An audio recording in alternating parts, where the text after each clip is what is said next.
Andre vdes 24 vjeç nga demenca e hershme dhe i dhuron trupin shkencës, do të ndihmojë të tjerët të jetojnë më gjatë.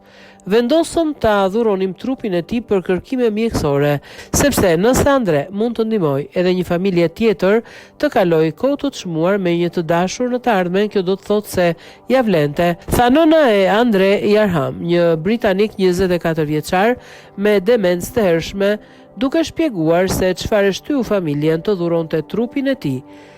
Pasi ai ndroi jetë pak pas krishtlindjeve në 27 dhjetor.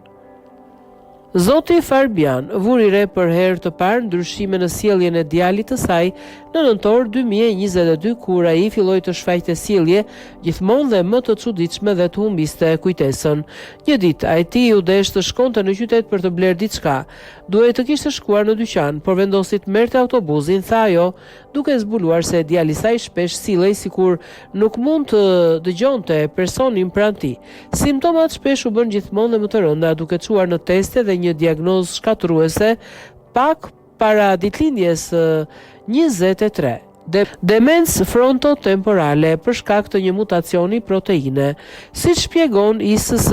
Ndryshe nga demencat e tjera të cilat në përgjithësi prekin njerëzit mbi 65 vjeç, demenca frontotemporale tenton të shfaqet tek të rinj. Shumica e rasteve të konfirmuara përfshin njerëzit midis 45 dhe 65 vjeç. Ky lajm në mënyrë të pashmangshme i la të afërmit dhe miqtë të riu të shqetësuar.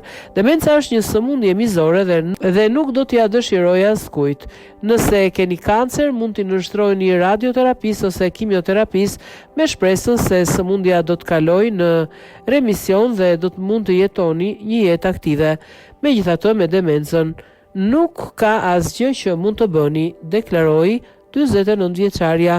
Kjo është arsyeja pse ajo ka vendosur të nisë një fushat ndërgjegjësimi për kërkime mbi sëmundjen.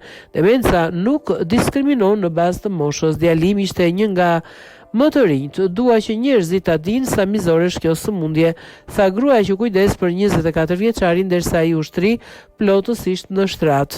Andre hyri në një azil pleqsh në shtator të vitit kaluar, por gjendja e tij u përkeqësua me shpejtësi derisa ai vdiqi në kujdesin paliativ. Një gjë që sëmundja nuk arriti ta bënte kur deri në fund ishte ti merrte personalitetin, sensin e humorit, të qeshurën dhe buzëqeshjen.